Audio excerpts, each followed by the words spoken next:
क्या आप जानते हैं दोस्तों, एक हिरन की दौड़ने की क्षमता और एक बाघ की दौड़ने की क्षमता, इन दोनों में से हिरन की भागने की क्षमता बहुत ज्यादा होती है, लेकिन वहीं पे बाघ की क्षमता बहुत ज्यादा कम होती है। लेकिन उसके बावजूद भी एक बाघ जो होता है वो एक हिरन का शिकार अंत में कर ही लेता है।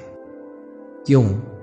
क्योंकि हिरन जो है वो बार बार भागते समय उस बाघ को पलट पलट के देखती है, लेकिन वो बाघ केवल अपने शिकार पे फोकस्ड रहता है। वो केवल उस हिरन के शिकार के पीछे भागता है और कुछ भी नहीं देखता है। और बार बार पलट के देखने के बावजूद भी वह हिरन ये डर बैठा लेता है अपने मन में कि आज मैं मारा जाऊंगा, आज ये बाघ मुझे नहीं छोड़ेगा। और उसे मरना ना भी लिखा हो फिर भी उसके डर की वजह से वह बाघ उसे मार गिराता है। और ये जो मन का डर है ये केवल जानवरों में नहीं बल्कि इंसानों में होता है, और बल्कि इंसानों में बहुत ज्यादा मात्रा में पाया जाता है। वो कहावत तो आपने सुन रखी होगी कि मैदान में हारा हुआ इंसान एक बार को जीत सकता है, लेकिन मन से हारा हुआ इंसान जिंदगी में नहीं जीत सकता है। ये जो मन का डर है ना, वो कहने में बड़ी छोटी चीज लग रही होगी, लेकिन एक्चुअल में ये काफी ज्यादा भयानक है। क्योंकि जिस इंसान के अंदर मन का डर आ जाता है उस इंसान के अंदर हारने का डर आ जाता है, जिसकी वजह से उस इंसान के अंदर जो क्षमता है उसका पूरा उपयोग नहीं कर पाता है, जिसकी वजह से जिस फील्ड में उसे हारना नहीं भी लिखा होता है वो हार नहीं सकता है। अपने डर की वजह से उसमें भी वह फेल हो जाता है, हार जाता है।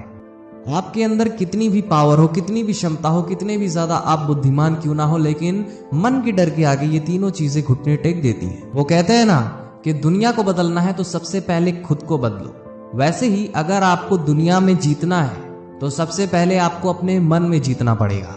इसीलिए ये भी कहते हैं कि मन के हारे हार है और मन के जीते जीत। एक इंसान के अंदर बहुत सारे डर होते हैं, लेकिन उनमें से सबसे बड़ा डर ये होता है फेलियर का, हार जाने का। एक इंसान के अंदर बहुत ही सारे प्रकार के डर होते हैं, लेकिन सबसे भयानक डर होता है हार जाने का, सबसे भयानक डर होता है किसी चीज में फेल हो जाने का। और ये जो डर है ये हर काम में, हर चीज में हमारे साथ होता है कि इस चीज को मैं ना कर पाया, इस काम में मैं फेल हो गया तो क्या होगा। फॉर एग्जाम्पल, आप कहीं इंटरव्यू देने के लिए गए और इंटरव्यू में अगर आप रिजेक्ट हो जाएंगे तो क्या होगा। इस चीज का डर, आप किसी भी चीज में है, किसी भी चीज में आपको फेलियर मिलता है तो उसका जो डर होता है वो आपके मन में पहले से बैठ जाता है, जिसकी वजह से आपका बना बनाया काम भी बिगड़ जाता है।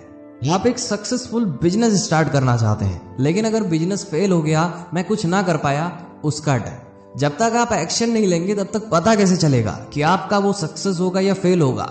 जरूरी थोड़ी है कि फेल हो जाएगा, या तो सक्सेस होगा या तो फेल होगा। लेकिन अगर हम रिस्क नहीं लेंगे तो पता कैसे चलेगा। क्या पता अगर सक्सेस हो गए तो जहां पे अभी हैं वहां से तो हम बहुत ज्यादा आगे जा सकते हैं। तुम्हें अपना बचपन याद है, जब तुम छोटे थे और तुम चलना सीख रहे थे, तुम कितनी बार गिरे होगे लेकिन बार बार उठ खड़े होते होगे। लेकिन तुम्हें डर का मतलब तब नहीं पता था जो डर का मतलब तुम्हें अब पता है। जो डर तुम्हें अभी लग रहा है, अगर यही डर तुम्हें बचपन में लग रहा होता तो शायद आज तुम चलना ना सीख पाते, क्योंकि इतनी बार गिरने के बाद तुम्हें यह मालूम हो जाता कि नेक्स्ट टाइम भी मैं गिर सकता हूं। इसके डर की वजह से तुम चलते ही नहीं। लेकिन बचपन में जो एनर्जी, जो जोश तुम्हारे अंदर होता है, वही जोश तुम्हें अब जगाना है। इसीलिए अगर आपका कोई भी लक्ष्य है, अगर आप एक स्टूडेंट हैं और आपको एग्जाम केवल पास करना है, तो ये डिजायर आपकी नहीं होनी चाहिए, बल्कि आपका ये लक्ष्य होना चाहिए कि मुझे एग्जाम केवल पास नहीं करना है, बल्कि अगर मैं पढ़ूंगा तो एग्जाम ऑटोमेटिकली मैं पास कर सकता हूं।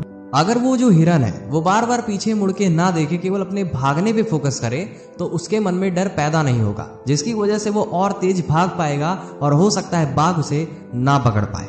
इसीलिए लोग अपने काम से ज्यादा अपने काम से मिलने वाले अचीवमेंट और फेलियर पे ज्यादा फोकस करते हैं, जिसकी वजह से at the end of the day उन्हें असफलता ही हाथ लगती है। तो भाई बात सिंपल सी, अगर मन का डर निकालना है तो सिंपली अपने काम पे फोकस करो, तुम्हें अपना रिजल्ट जो है, अपना लक्ष्य जो है वो मिल जाएगा अगर शिद्दत से काम करोगे।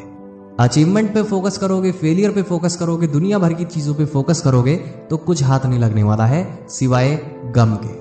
उम्मीद करता हूं समझ गए होगे। ऐसे कंटेंट्स पाना चाहते हो तो तुम इंस्पायरिंग स्टोरी को सब्सक्राइब कर सकते हो।